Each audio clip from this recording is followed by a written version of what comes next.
बहुत बढ़िया सी चर्चा भजन लेके आए बड़ी। उम्मीद करिले कि लोगन के भजन अच्छा लगे तो वीडियो के लाइक, चैनल के सब्सक्राइब कर ले, हम शेयर करम। और चली भजन सुनी शुरू से लास्ट तक अच्छे से सुनम, तभी भजन समझ में आए।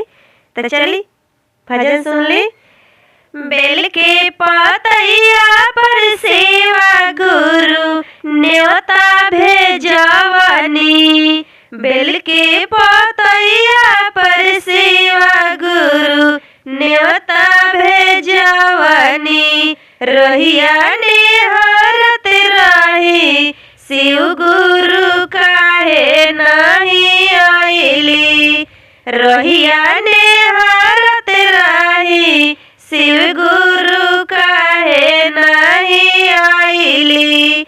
रौरे हो भरोसे मोरा शिव गुरु चरा चकोरवनी, रौए भरोसे मोरा शिव गुरु चरा चकोरवनी। असरे में रहिया राउर शिव गुरु काहे नहीं आइली, असरे में रही रहुआ रे शिव गुरु काहे नहीं आइली। भंगिया धतुरा के तोड़ी पीसी भोगवा लगवनी, भंगिया धतुरा के तोड़ी पीसी भोगवा लगवनी।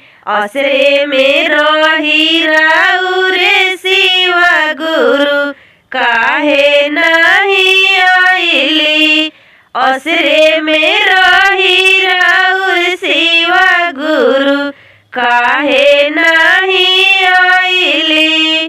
कपूर दियरिया के शिव गुरु आरती सजवनी, कपूर दियरिया के शिव गुरु आरती सजवनी। तूर देनी नेहिया के आस मोरा, तूर देनी नेहिया के आस मोरा काहे नहीं आइली।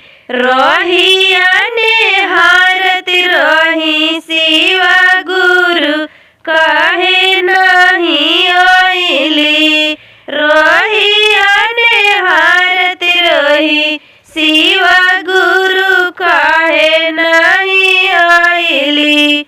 हर हर महादेव।